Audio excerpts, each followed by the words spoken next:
Monday morning at Maplewood High started like any other day until a janitor unlocked an empty classroom and found a 16-year-old girl lying dead on the floor. No witnesses, no weapon, just one missing phone and a secret that someone in the school was desperate to hide. But when detectives finally uncovered the truth, the killer turned out to be the last person anyone expected. The first thing I noticed was the silence. It was strange for a high school hallway that was usually filled with the sound of lockers slamming, students laughing, and teachers shouting reminders about homework. But that Monday morning, the corridor outside room 204 felt wrong, too quiet. I'm Claire Bennett, a guidance counselor at Maplewood High, a small-town school where nothing serious ever seemed to happen. The biggest trouble we usually dealt with was cheating on exams or the occasional hallway fight. But that morning changed everything. A janitor named Mr. Davis found the body. The announcement came over the intercom 20 minutes after first period began.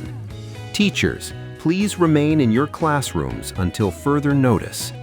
Students started whispering immediately. Rumors spread faster than wildfire. Someone said a student fainted. Someone else said there was blood. But when 2 police cars pulled up outside the building, I knew something terrible had happened. The victim. Her name was Emily Carter, 16 years old, quiet, smart, always polite. I had spoken to her only a few times when she came to discuss college scholarships. She dreamed about becoming a marine biologist someday. When the police confirmed she had been found dead inside an empty classroom, the entire school felt like it stopped breathing. Detective Harris arrived within an hour. He was tall, calm, and had the kind of tired eyes that suggested he'd seen too much darkness already. "Miss Bennett," he said after briefly introducing himself, "we may need help understanding the students here." I nodded. Of course. The body had been found in room 204, an unused classroom at the end of the second floor. Emily had been lying near a desk. There were no obvious signs of struggle, but there was one disturbing detail. Her phone was missing. A school full of secrets. By lunchtime, the investigation had begun. Students were called one by one for questioning. Her best friend, Lily Morgan, was the first. "She was supposed to meet me before class," Lily said, her voice trembling. "She texted me last night saying she needed to tell me something important." "What kind of something?" Detective Harris asked. "I don't know," Lily whispered. "She just said it was about someone at school." That immediately raised suspicion. Someone at school. The first clue. Security footage from the hallway revealed Emily walking upstairs at 7:48 a.m. She looked nervous. She kept glancing behind her. But the camera angle near room 204 was broken. The next person seen in that hallway was Mr. Nolan, a history teacher. He walked past the classroom around 7:50 a.m. "Did you see anyone?" Detective Harris asked him later. "No, the hallway was empty."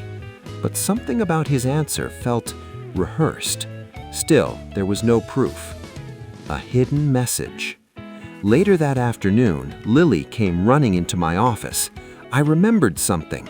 She showed me a screenshot Emily had sent the night before. It was a photo of a folder labeled scholarship files.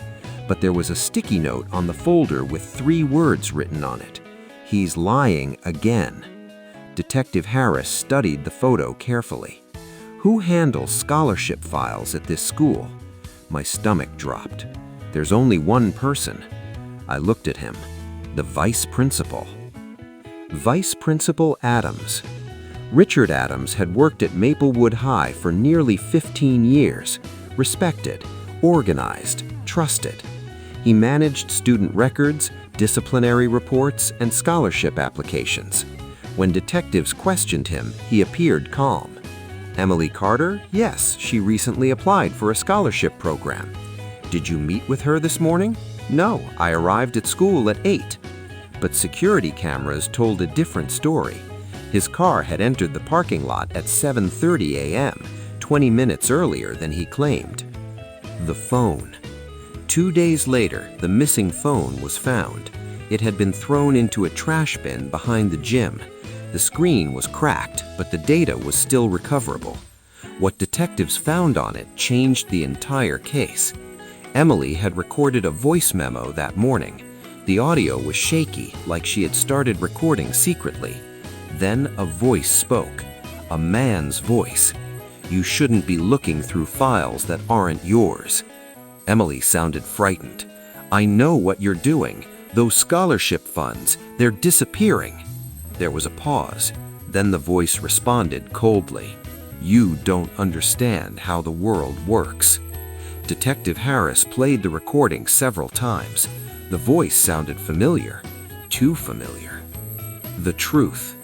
Financial records revealed something disturbing.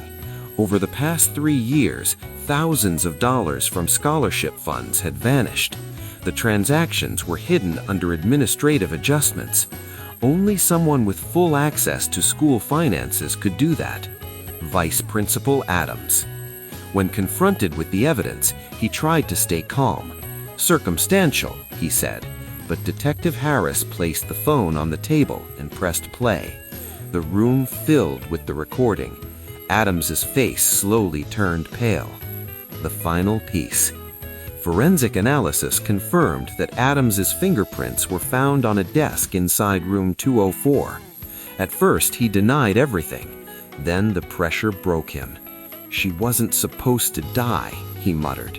Detectives leaned forward. "What happened?" Adams rubbed his face nervously. "She threatened to report me, said she had proof." Emily had discovered the missing scholarship money while helping organize files for a college program. She confronted Adams that morning. They met in the empty classroom. He tried to convince her to stay quiet, but Emily refused. She said she would go to the police. "So you killed her," Harris said. Adams closed his eyes. "I just wanted to scare her." But the medical report told the truth. He had strangled her during the struggle. Justice. The news spread across Maplewood High within hours. Students cried. Teachers looked shaken. It was hard to believe someone so trusted had committed something so terrible. Adams was arrested and later charged with murder and financial fraud.